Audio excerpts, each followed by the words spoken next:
Programa Diálogo, Estúdios da TV Ceará, Fortaleza, 8 de dezembro de 2023, uma edição especial, especialíssima. O programa Diálogo, criado e apresentado por Ricardo Guilherme, está completando 16 anos. A gente faz uma leve torção no formato do programa e o Ricardo muda de lugar. O Ricardo hoje é o nosso entrevistado. Eu sou Isabel Gurgel, agradeço o convite para fazer o contraponto à fala do Ricardo. E eu queria dizer que a leve torção no formato, o Ricardo no lugar do entrevistado, me deixa no lugar que me é mais confortável, o lugar de público, o lugar da fã, da telespectadora, da que escuta, e coloca o Ricardo no lugar que ele ocupa de um modo singularmente bonito há mais de 50 anos na TV e no teatro. A TV Ceará está fazendo 50 anos, o Ricardo Guilherme está desde a fundação da TV, o Ricardo tem 53 anos de teatro e hoje, com essa torção no roteiro do programa, o Ricardo fica no lugar que ele ocupa de um modo singularmente bonito. Repito, então eu começo dizendo bravíssimo, bravíssimo, bravíssimo. Ricardo Guilherme no centro da cena. Olha, como eu entendo que a entrevista difere do diálogo, e uma das diferenças é exatamente essa, a entrevista pode pular de assunto para o outro, pode ser previamente pensada. E o diálogo não, o diálogo é feito de um acontecimento aqui da interação dos dois dialogadores, que estão inclusive na mesma posição, digamos, horizontal, na mesma horizontalidade, né? Não está um no destaque, outro. Um está na cabeceira, o outro também está na cabeceira. E em função disso, eu acho que o que eu devo dizer agora é em função do que você acabou de dizer, sobre a data, dia 8 de dezembro de 2023, e eu volto a 8 de dezembro de 2007. Portanto, é a estreia do programa nesse formato. E outra interação, me parece, é a palavra bravíssimo, porque a palavra bravíssimo tem a ver com admiração, com um elogio, com uma loa, de dizer que bom, que lindo, no superlativo, você é bravo. Mas também tem um sentido outro do meu pensamento tão dialético, que é bravo no sentido de guerreiro, de alguém que se contrapõe às coisas.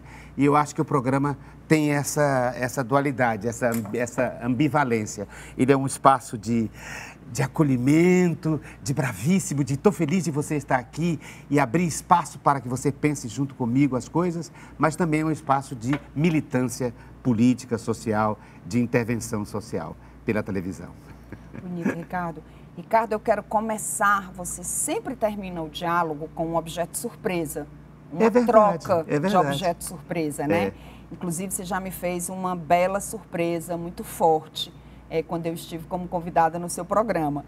E eu queria começar com você, com o nosso objeto surpresa, com o objeto surpresa que eu trouxe para você. E eu posso dizer qual foi o objeto tão grave que eu trouxe para você? A gente diz na sequência.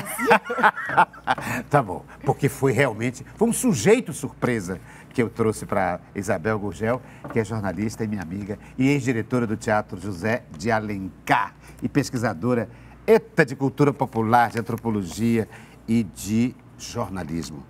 Deixa eu ver o que foi. Então, ó, totalmente, torção total, né? Começa com objeto surpresa? Começa com objeto surpresa. O objeto que você me trouxe. Sim. E eu te trouxe um. Então, eu vou abrir primeiro o seu, né? Sim. Se você achar que. Abra o meu? Sim. Você que comanda, vamos ver. O que foi que a Isabel trouxe? Uma caixinha e um fio. Uma espécie de um cordão. Ela vai explicar ou será que eu devo ensejar a partir daqui? Não sei. Hã? Você quer explicar ou eu? A gente conversa sobre. Uma caixinha com 2 espaços, esses espaços ocupados por um cordão.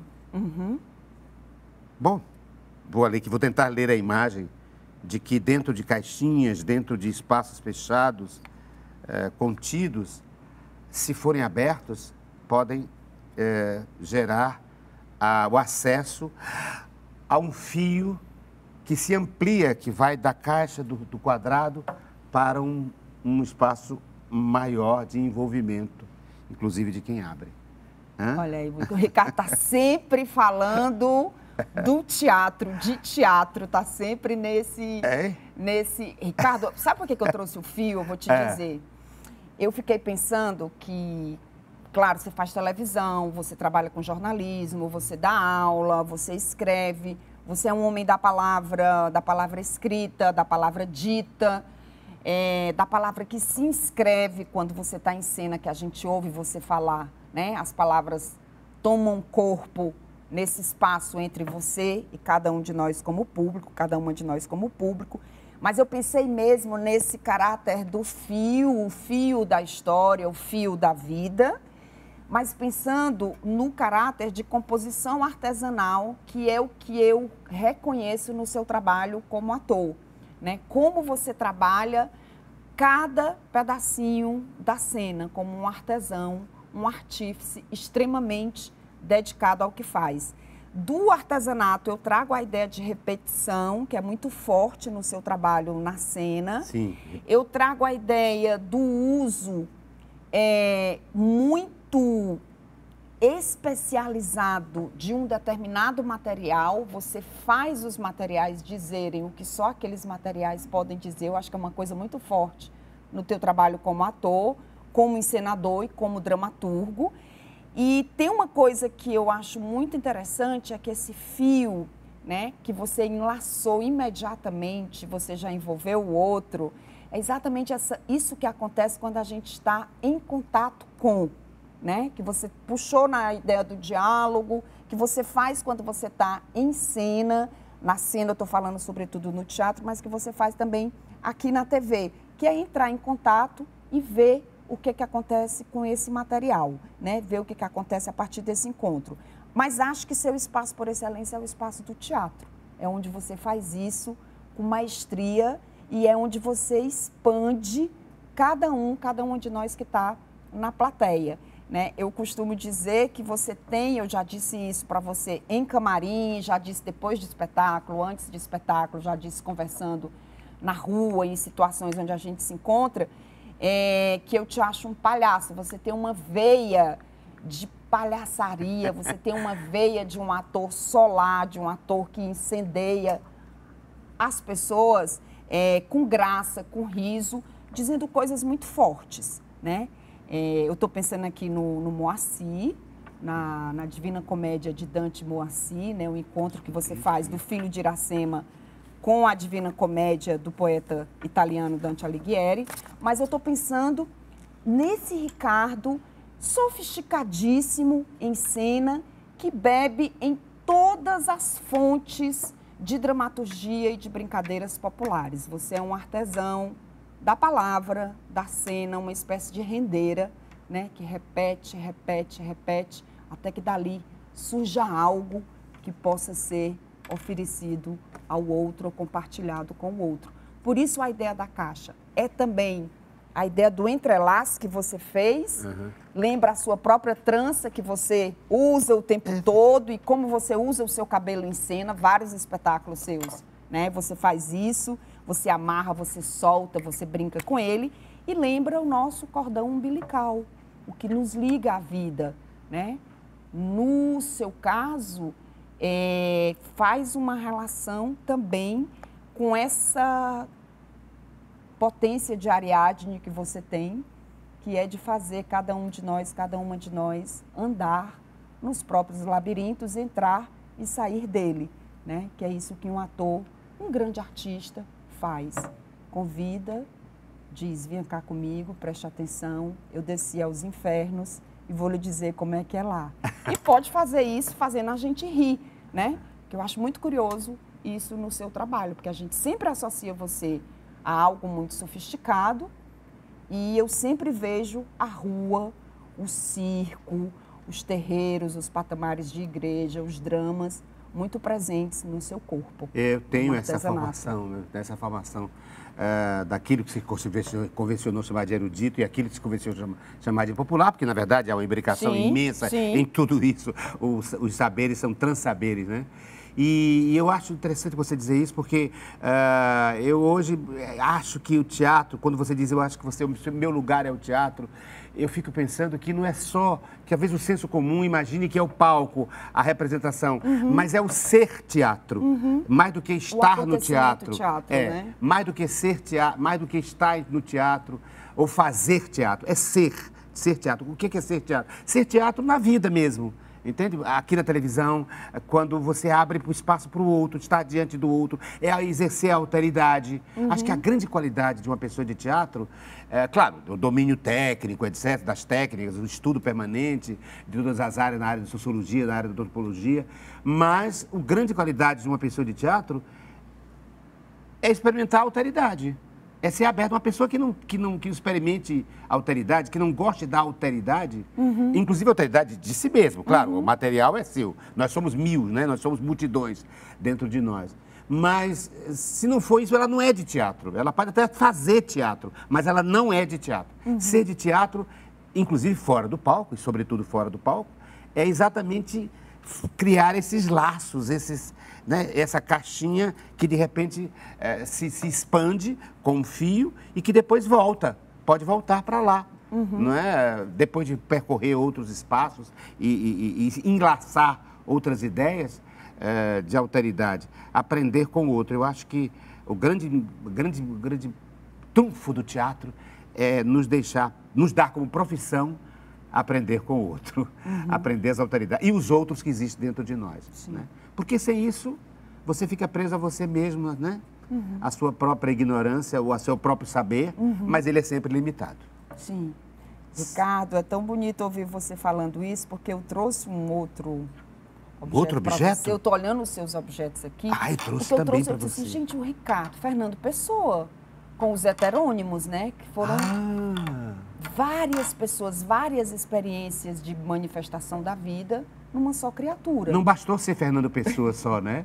Precisou criar heterônimos. Reis, né? Ricardo Reis. Vários outros, os Alberto, famosos e os outros que a gente não conhece, não tem tanta intimidade com eles, né? E aí, Ricardo, eu queria pegar carona aqui no Fernando Pessoa para dizer uma coisa que é muito bonito na sua trajetória, que quem está perto usufrui disso, é o seu talento para a amizade. Para a amizade. É um livro que você trouxe do Fernando? É um livro do Fernando Pessoa, porque aqui é um livro feito à mão, como o teatro, feito todo à mão, o teatro é todo artesanal.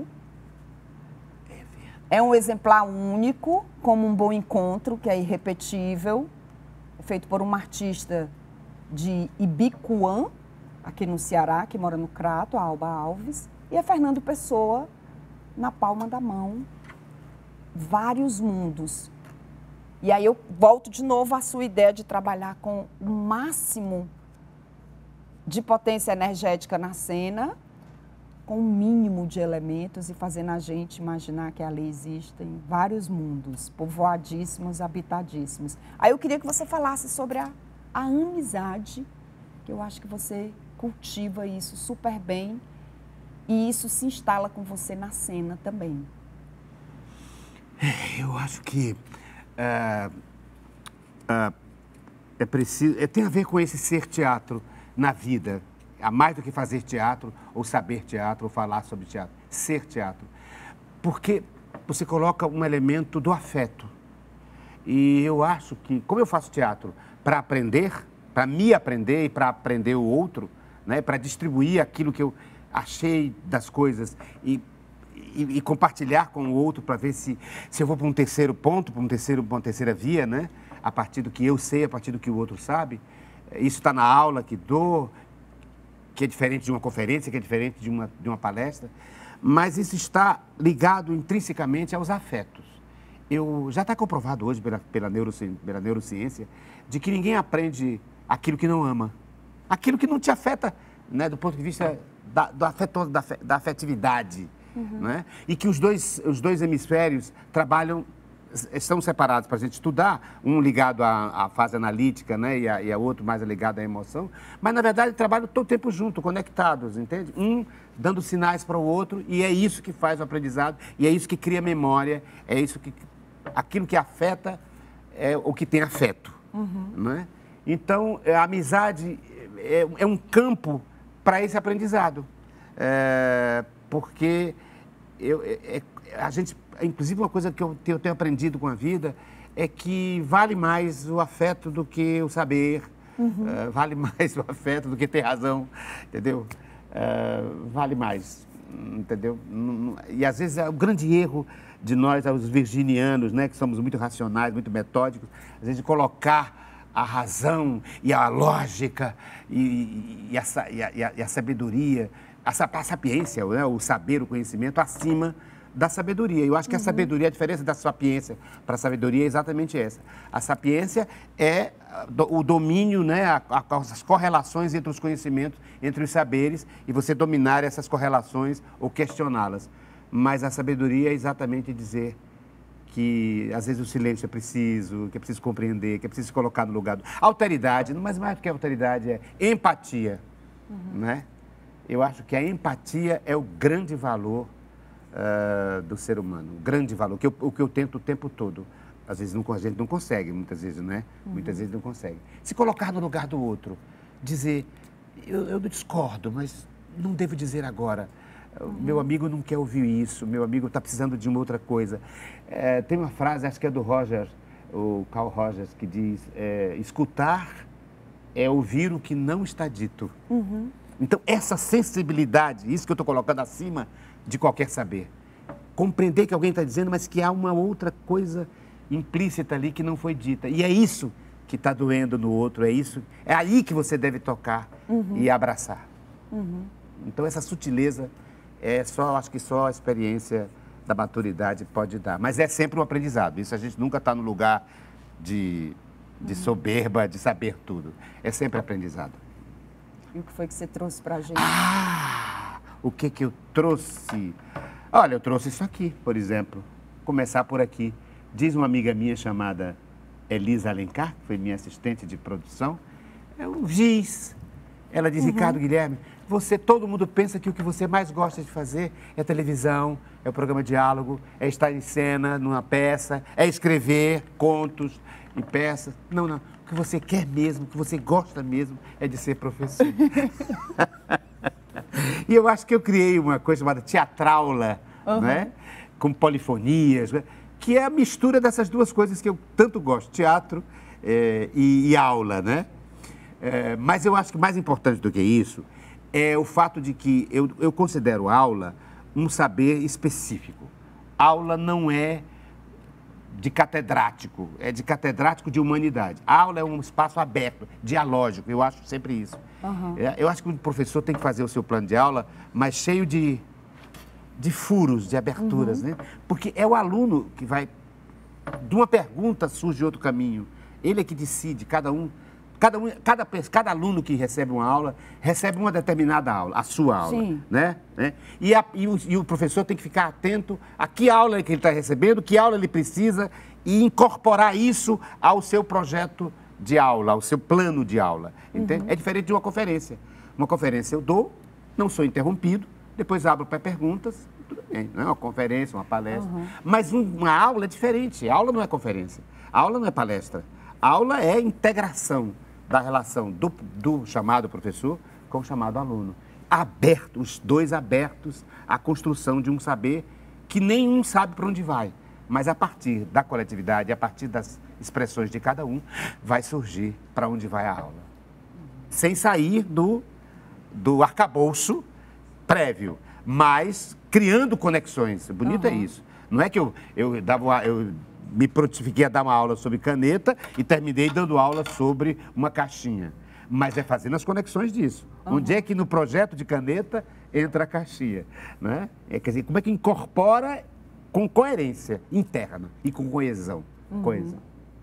Ricardo, e como aluno, o Ricardo da sala de aula como professor, você falou, o Ricardo aluno tem a mesma vibração? eu fico muito caladinho como aluno, realmente.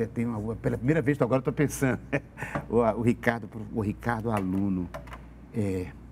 Bom, com os colegas é uma festa. Termina a aula e eu saio com eles, como fazia a nossa Simone Simões, para os bares, para conversar, para tomar sopa, para tomar café, para tomar vinho. Enfim, a aula continua, né? Os amigos diziam, Ricardo Guilherme tem o boteco 1, boteco 2, boteco 3, porque a gente terminava a aula e a aula se prolongava pela vida, pela rua. Mas eu sou muito atento porque sou aberto, estou ali diante de alguém que vai me guiar, me apontar caminhos, abrir espaços, lacunas para que eu possa preencher. Eu gosto de ser aluno. Aliás, eu acho que só pode ser professor quem tem vocação para ser aluno. No sentido de estar aprendendo todo o tempo, não é que aprendendo. Uma pessoa que só sabe dizer o que já sabe, não foi para canto nenhum, apenas ela está repetindo o que ela... ratificando o que ela já sabe. Ela está desperdiçando a grande experiência, que a grande experiência é ir para o desconhecido, né? Para os confrontos. Aquela velha frase, o meu inimigo é meu mestre. Né? Não porque ele é mau e está me fazendo mal e eu sou sádico, melhor, porque eu sou masoquista, mas é porque ele está me dando outras possibilidades, me confrontando com as verdades que eu já sei. E eu estou ali para sair da minha zona de conforto. Então, eu como aluno, professor, eu me coloco assim, tentando aprender. E, Ricardo, você é sempre citado como mestre por muitas pessoas. E quem são seus mestres, suas mestras? No teatro, eu citaria duas pessoas. Um artesão do corpo chamado Valdemar Garcia. Valdemar Garcia. Agora eu quero falar da sua aula e espetáculo. Gente, quem não viu tem que ver. Ricardo Guilherme fazendo Valdemar Garcia. Sobre Valdemar Garcia. É especialíssimo. Acho que a única coisa que eu lamento é o Valdemar Garcia não poder ver você fazendo o Valdemar Garcia. Ele morreu em fevereiro de 85. E eu trabalhei com ele nos anos 70. Eu era um menino de 16, 17 anos. E ele dirigiu uma peça... Ele dirigiu, me formou assim... Porque ele era um artesão da palavra e do corpo. Ele dirigia cada gesto e cada expressão vocal. Ele é um dramaturgo do Crato, né, uma figura importantíssima do Crato, e que veio para Fortaleza nos anos 40 e fundou aqui o primeiro teatro universitário de Fortaleza. Quando a universidade nem existia ainda, existia só a faculdade de Direito, né, e a faculdade de Medicina, de Farmácia, Medicina e Agronomia. A universidade não tinha se formado ainda em 54 com Martins Filho. E ele, em 49, já estava trabalhando com os universitários. Então, ele é um pré-modernista importantíssimo. E eu tive a oportunidade de trabalhar com ele. Eu com 17 anos, ele com 60 e lá vai. Não é? Dirigindo uma peça chamada As Máscaras, de Menotti Del Picchia. E a outro autor, outro mestre no teatro, eu citaria Clóvis Matias. Por quê? Porque um vai para o campo da literatura mais clássica, que é o Valdemar Garcia, me fazendo ler e estudar os clássicos, de Shakespeare para lá, não é? E outros, e a parte do corpo, né, da artesania corporal e vocal. E o outro, que é o Clóvis Matias, me apresentando isso que você descobriu aí que você apontou na minha maneira de representar os teatros populares, o teatro tradicional popular. Foi ele que me apresentou todos eles, do Momo Meu Boi, ao Pastoril, a Caninha Verde, a Nau Catarineta. Ele andava comigo pelos bairros de Fortaleza, pelos subúrbios, mostrando as manifestações, falando dos palhaços, entendeu? E me treinando nisso. Então, eu consideraria ele. E queria dizer uma coisa que eu acho importantíssima em relação aos mestres. É que as pessoas pensam que, diz o Freud, né, que você matar o pai, não é? Eu costumo dizer que é preciso realmente, no sentido simbólico, matar o pai, matar os mestres, no sentido de aprender com eles e cimentar a sua trajetória a partir deles. Mas as pessoas confundem matar os mestres com desprezar os mestres, com depreciar os mestres, dizer já era, né? É teatrão, não prestam, é analfabeto, é tão pouco, tão curto, eu fui mais. Não, eu costumo dizer que é preciso construir a casa sobre o túmulo dos mestres. Entende? A base, o alicerce de cada um de nós deve ser o túmulo dos mestres. Ou seja, você absorvê-los, entende? E é o que eu fiz fazendo 2 aulas de espetáculos. Ao invés de falar mal e ficar... Não, eu fui encontrar a grandeza dessas 2 pessoas e dizer, sou continuação delas, sou continuidade delas, absorvi isso para mim, entende? A minha casa foi construída nos escombros, né, desses 2 mestres. E aí fiz uma peça chamada Rá, a que você se refere, sobre Valdemar Garcia, e a peça Clóvis dos Clowns, que é sobre a minha experiência com a cultura tradicional popular. Bom, agora a gente faz um intervalo e volta você falando dos mestres, para a gente seguir com Valdemar Garcia e o Clóvis Matias.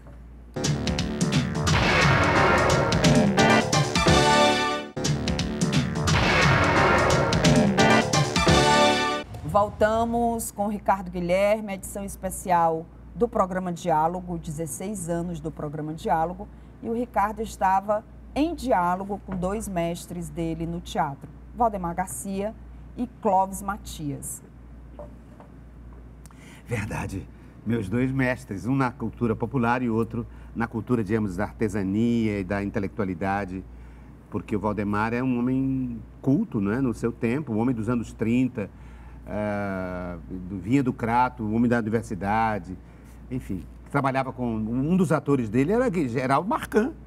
Um dos atores de Valdemar Garcia em 49, aliás, o ator principal da peça era Valdemar Garcia. Quem lançou a nova fase modernista de Eduardo Campos? Valdemar Garcia, com a peça O Demônio e a Rosa.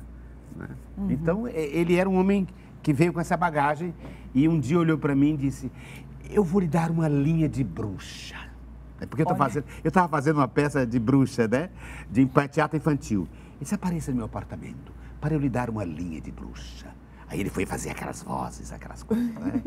E depois, uma linha de bruxa é muito bom, bruxa, uma linha de bruxa. O que é ser uma bruxa, né?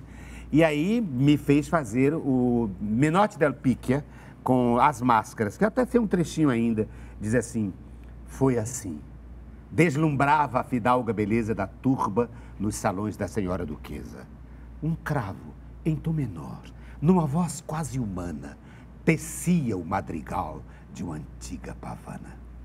Eu descera ao jardim, cheirava a heliotrópio e vi, como quem vê num vago sonho de ópio, uma loura mulher. Então, você vê como ele me dirigia. Na peça eu faço ele me dirigindo o tempo todo, né?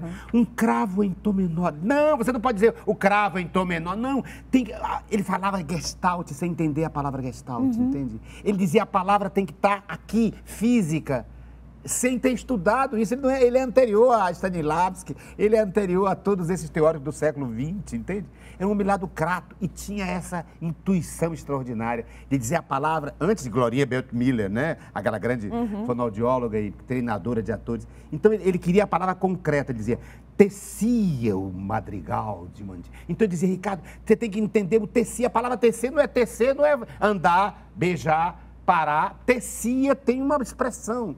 Aí, tecia, teça com a palavra, né? Tecia o madrigal. O que é o madrigal? É estudar o que é o madrigal. O madrigal é lindo, são vozes cantando. Então você pode falar, tecia o madrigal? Não. Lembre-se, pense no madrigal, ouça o madrigal enquanto diz essa palavra. Então era de uma genialidade extraordinária. Bento Valdemar de Menezes Garcia.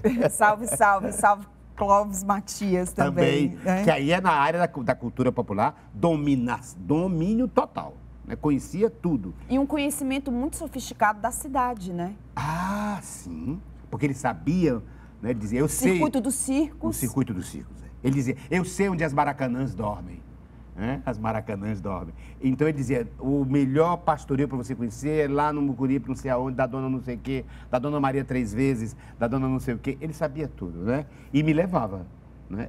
Porque ele estreou, ele veio do teatro tradicional popular. O Clóvis Matias. Ele era homem, o gageiro, ele era da Nauta Catarinense, sabia as músicas todas, conhecia as músicas, até hoje eu canto, eu sei as músicas, e depois me levava para esses lugares, entende? E depois ele foi para o teatro dramático e cômico, né? E foi palhaço de circo, foi partner de palhaço, trabalhou com o Trepinha. Sim, ele inicia o Trepinha no circuito de circos da cidade. O Trepinha contava isso, né? O Trepinha, que é o palhaço que foi durante muito tempo o palhaço mais antigo em atividade no Ceará. O nosso querido Trepinha, José Gomes de Souza, eu acho. José Gomes de paraibano. Souza. O palhaço Trepinha. De Bonito de Santa Fé. De Bonito de Santa Fé, paraibano, que fugiu com o circo quando a mãe morre, né? E o pai casa-se com outra mulher. E ele não se acerta com a madrasta e foge com o circo e vem bater no Ceará. Bonita essa aparição do Trepinha aqui entre a gente, porque era um artesão, né, no sentido também mais especial do termo. E o Trepinha contava uma história que os palhaços, os grandes formadores de palhaço, usam muito e tem a ver com esse cordão. E é uma coisa que eu brinco com você. A família Colombaiani é uma família italiana de várias gerações de palhaços.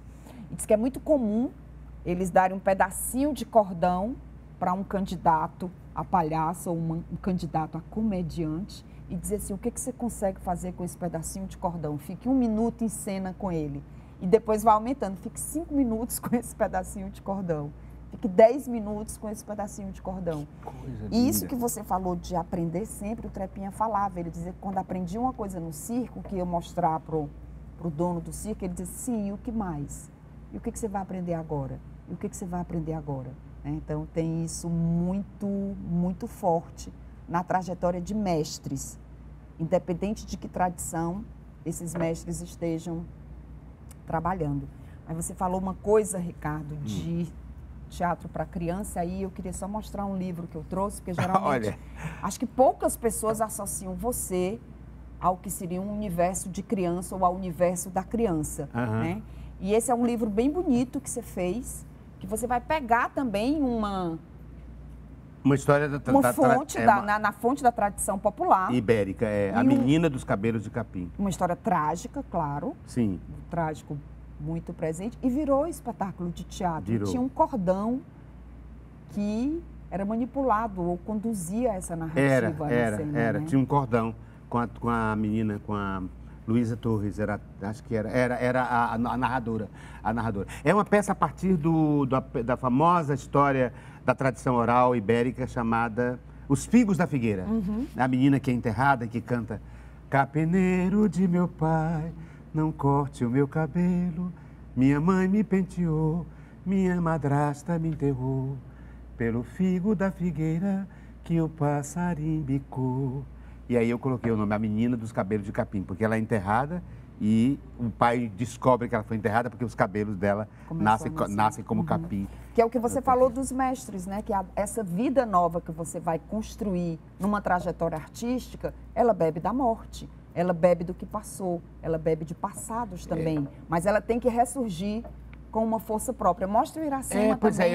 Eu tenho um veio aí, descoberto pelo Lira Neto, foi o meu primeiro editor. O Lira faz as orelhas da menina dos cabelos de capim. Né? Ele começa lembrando de como ele ouvia histórias quando ele era criança. Você já fez um programa bem bonito também de ouvir dizer. Ouvir dizer, eu gravei 60 livros, audiolivros, né? Audiolivros, com a história com a literatura cearense, um projeto do BNB, do Banco do Nordeste.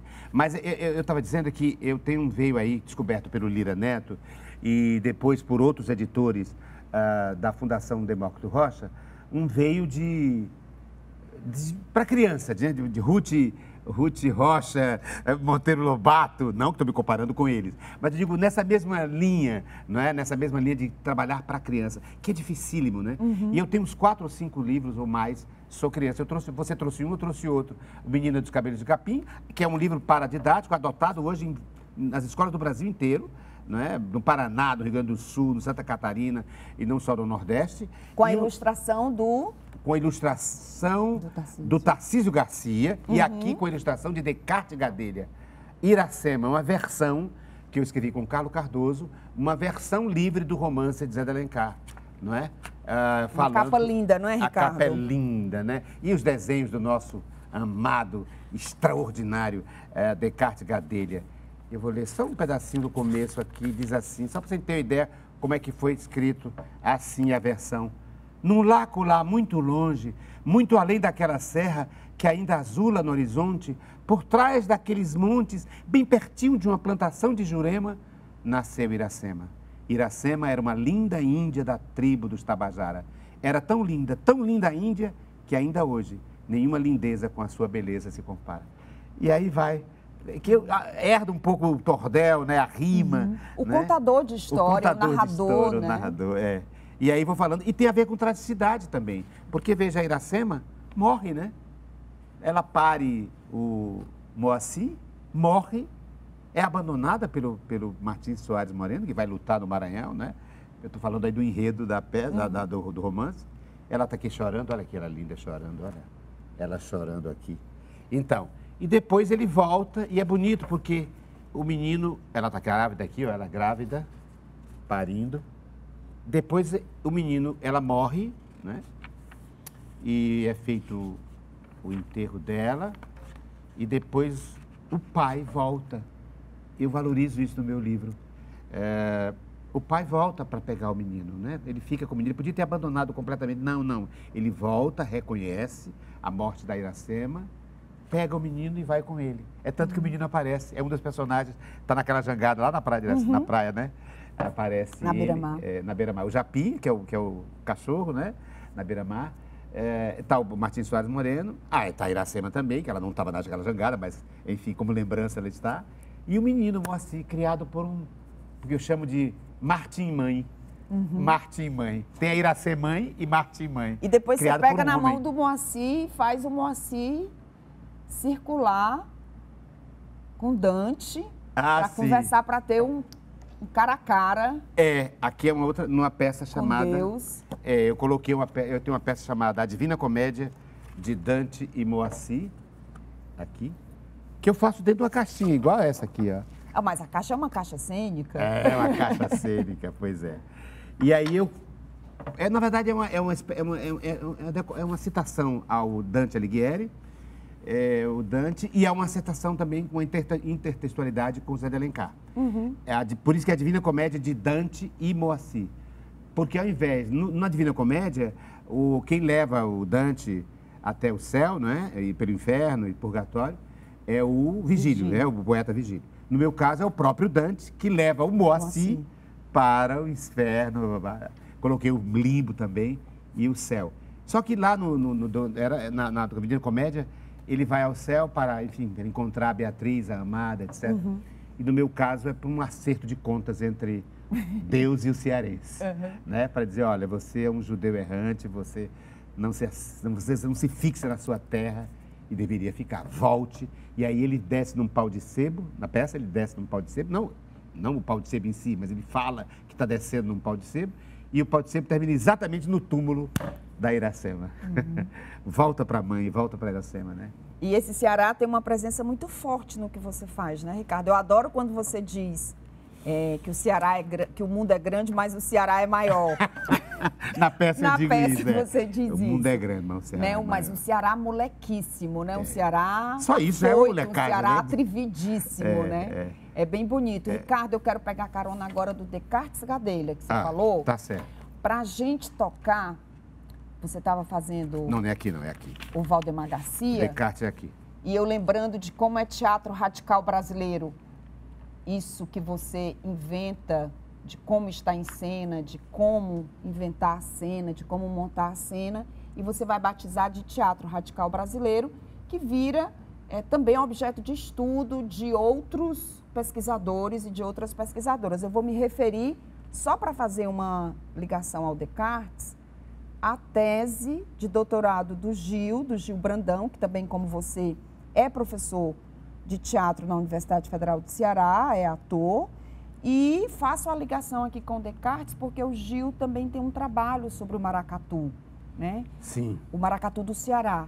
E você também usa o maracatu do Ceará, né? Usa muito fortemente em cena, em espetáculos seus. Então, eu queria que você fizesse essa ligação. Dois. Acho que tem um outro livro que você me falou, esse eu não conheço. Pelo menos sobre dois. O teatro radical brasileiro, né? Uma peça chamada Loa, isso é sobre e a peça chamada Ramadança. Ramadança, onde eu faço uma rainha do maracatu. Mas sempre com essa visão holística e pangeográfica. A rainha do maracatu como a grande mãe junguiana, a grande mãe arquetípica, arquetipal, e não necessariamente aquela específica do carnaval, mas sim, também ela. Mas pega um símbolo e faz um transaber a partir daquele símbolo.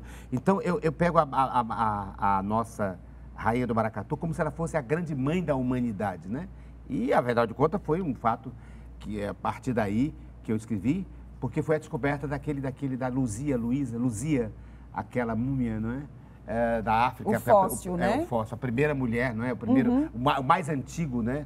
A mais antiga referência humana vinda da África, não é? E aí eu digo, é a grande mãe, qual é a relação da Luísa conosco aqui? É a rainha do maracatu. E aí eu faço como é que chama? Uma calunga, que não é branca, que não é preta, é uma calunga branca, exatamente para dizer que essa é a mãe, independentemente das etnias. Ela é a grande mãe, ela é negra, claro, não é? Mas, e tão lindo, cheia de referências da cultura negra, da cultura afro-brasileira, mas ela transcende porque ela é a fundação, é a mãe geradora de todos os povos, né? E aí eu falo sobre isso na peça Ramadança. Agora, em relação ao radical, você tem a tese do Gil Brandão, da Universidade de Minas Gerais, sobre o teatro radical, e tem este livro também, chamado O Ator Radical, de José de Ipanema. É uma tese da Universidade da Unirio, é da Unirio. Ele, inclusive, fez também um trabalho de doutorado na Alemanha sobre o teatro radical. Existem várias teses sobre o teatro radical. O Ator Radical, Fabulação, Presença e Mito, é um livro que tem. Mas quem quiser saber mais sobre o radical, tem esse livro. Este livro é fundamental, que é um livro, uma tese, dissertação, mestrado, uma dissertação de mestrado sobre o teatro radical. E tem também um livro chamado Interlocuções UFC e FCE, organizado pelo Solonildo Almeida, em que há o meu artigo, finalmente publicado, sobre as bases do teatro radical. Que é uma quase teoria. Um manifesto, né? No começo o manifesto, agora sim, nessa fase já está mais organizado como não diria um tratado, mas enfim, explicando as diversas fases da metodologia de análise para se chegar a um teatro radical brasileiro. Se você tiver interesse de ler a tese do Gil Brandão sobre o teatro radical brasileiro, invenção do Ricardo Guilherme, é super fácil de achar, você dá um Google, Gil Brandão, como o Ricardo falou, Universidade Federal de Minas Gerais, é um trabalho defendido em 2014 e de livre acesso, facilmente encontrável. E aí, a partir de um livro, você vai mapeando os outros escritos sobre o teatro radical brasileiro. Tem mais livro aí pra gente, Tem, né, não, Ricardo? eu trouxe meu livro, outra coisa inusitada, que muita gente não sabe, mas que eu sou um autor de contos, né? Então eu trouxe meu livro de contos, que se chama Outros Tantos de Tanta Estrada, que foi publicado em 2017 na Bienal do Livro, que são aqui uns 30 contos, mais ou menos, do sertão, aquele sertão Guimarães Rosiano, que tanto me atravessa. Eu já sou um outro autor, já não sou esse autor aqui, escrevi agora, durante a pandemia, 163 contos nesses 2 anos, mas já não é mais nessa linguagem. Eu diria que aqui é uma época que eu estou ligado à antropologia, à busca de vocabulários, de multiétnicos, e agora eu estou tentando ser Beckett, eu estou num lugar que não é lugar nenhum e falando das grandes questões, tentando falar das grandes questões humanas, independentemente das suas circunstâncias antropológicas, étnicas e culturais. Seriam, digamos, esses 2 autores ricardianos, não é? E trouxe também, que mais? Bom, eu trouxe o teatro, né? Claro. Baixa aí. Põe você aí. Olha aí. Pôs aí o teatro. E trouxe meus filhos. Olha aqui. Eu trouxe meus filhos também. Eu trouxe fotos dos meus filhos do primeiro casamento com Valéria Albuquerque, Clarissa, Roberto e Carmen. E trouxe a minha filha do segundo casamento com a Suzy Hélida Liz de Almeida, que é a Marina Liz Guilherme. Porque é um outro aspecto também que muita gente... Às vezes tem gente que me conhece há 40 anos. Você tem filhos, né? Você não sabia, né? Mas os meus filhos não estão na área do teatro, né? Não são... Os dois estão na área da medicina, da enfermagem e da advocacia. Uma mora nos Estados Unidos, outra mora em Brasília, enfim. A outra acaba de entrar agora na Universidade Federal do Ceará, numa outra área, que não é humanidades, que é economia, que é administração, etc. Enfim, esse outro lado ricardiano. E o que mais que eu trouxe? Eu estou vendo que você trouxe aí coisas inusitadas. Trouxe, mas eu vou fazer agora em homenagem às suas crianças, aos seus filhos. Né? Eu trouxe um Roy Roy. A gente já falou do Clóvis Matias, já falou das brincadeiras, dos saberes ditos populares. Eu também não trabalho com essa distinção entre erudito e popular. O mundo é muito mais misturado do que o que a gente imagina, né? E aí, Ricardo, do Roy Roy, esse Roy Roy é um Roy Roy especial, que eu comprei no Museu de Luiz Gonzaga, em Exu, né? Aí a gente pode ficar com Exu, que abre caminhos. Eita, deixa eu ver. Que abre caminhos, né? E você tem aqui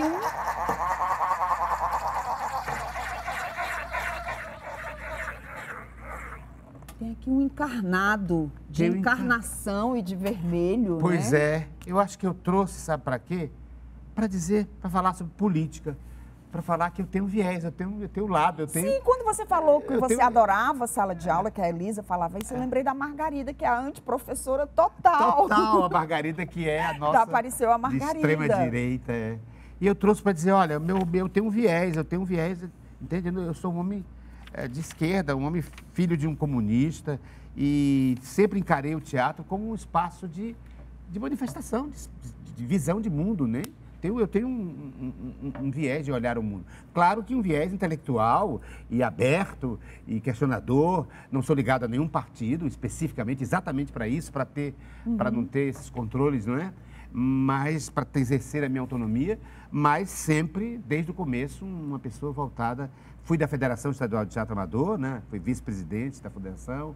Hoje dirijo uma academia de letras, também com né? Trazendo os autores nessa linha, mas sempre muito aberto.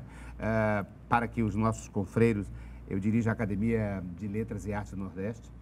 Estou terminando agora, do próximo ano, o meu mandato, mas sempre discutindo e trazendo ideias e compreendendo as divergências, as diversidades de enfoques culturais, mas tendo posição.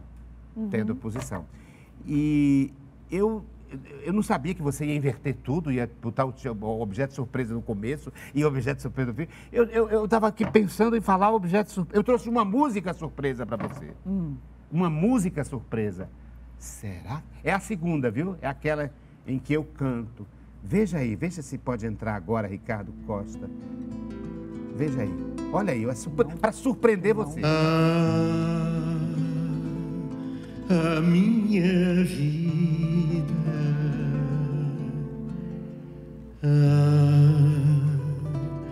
a nossa vida nunca teve uma estrada definida. Essa música é de um compositor chamado Ricardo Guilherme. Letra e música. Minhas ruas É surpresa porque ninguém imagina que eu sou compositor e compositor de música. Eu que não sei tocar instrumento nenhum. E as coisas que eu vejo, As coisas que eu vejo já foram olhadas. Eu escrevi isso com 17 anos. As coisas que eu vejo já foram olhadas. Sim, é saudade das nossas mãos ausentes. Vai terminar. Sim,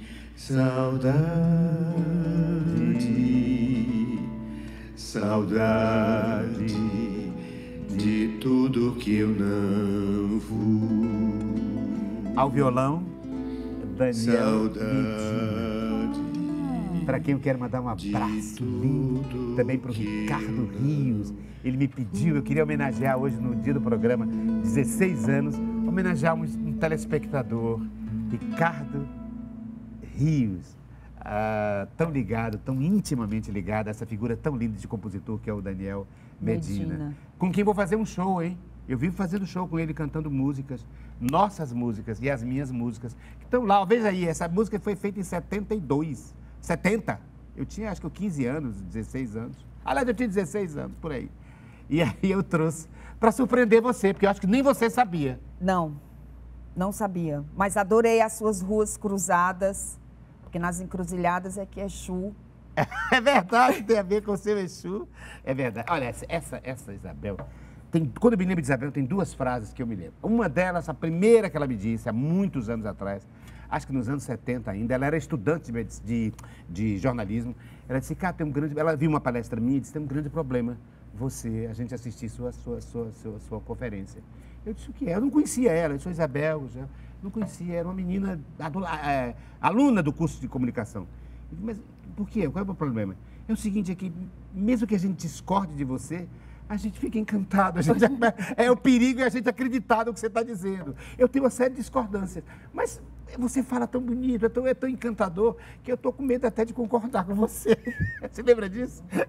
Eu digo que a gente fica sem vontade de discordar. Porque... Casa de Cultura Raimundo Sela, no centro de Fortaleza. Exatamente. E a outra foi um dia que eu estava no Zé de Alencar, ela era diretora do Teatro Zé de Alencar, e eu me sentindo mal.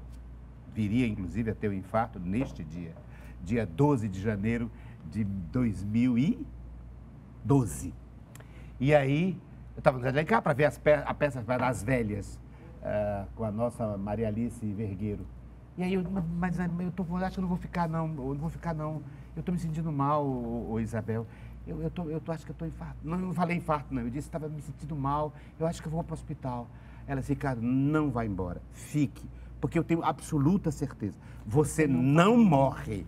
Você não vai morrer. Nem hoje, nem amanhã, nem nunca. Eu queria dar essa informação a você. Viu? Todo mundo pensa que você não vai morrer. Eu digo, mas por precaução, eu vou ao hospital.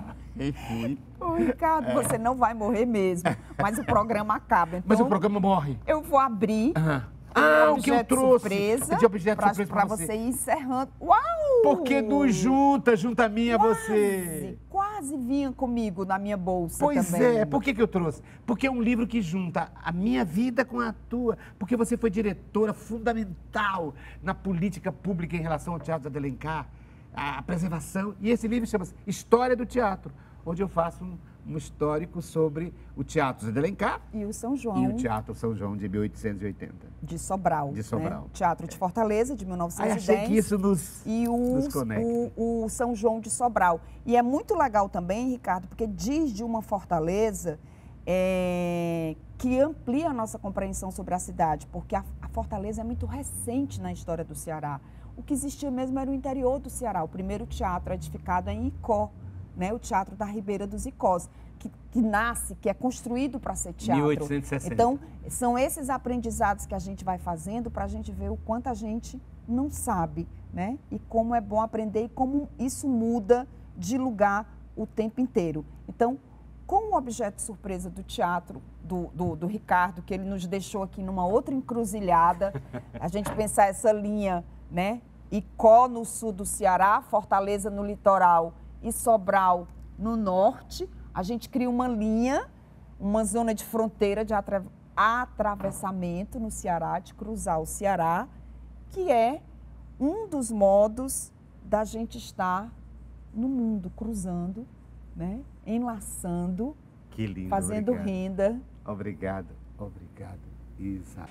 E é preciso, Isabel, ressaltar a presença, o agradecimento a toda uma equipe, porque o programa é feito por mim, mas hoje por você, mas o programa tem toda uma equipe. Por exemplo, o Geolino Lucas, é preciso citar e agradecer, que é o nosso produtor executivo, o Sidney Lopes, que é o diretor de imagem, o Ricardo Costa, o nosso sonoplasta, o Exildo Correia, o Neudo Rodrigues da câmera, a Lena Ximenes, que é a nossa diretora de programação, gerente de programação, a nossa presidenta da casa, da TV, da TVC, a Moema Soares, o Sérgio Moreira, que é o editor, e também o Nireis Filho, lá do arquivo. Então, figuras tão bonitas e que juntam afeto e competência para manter esse programa no ar.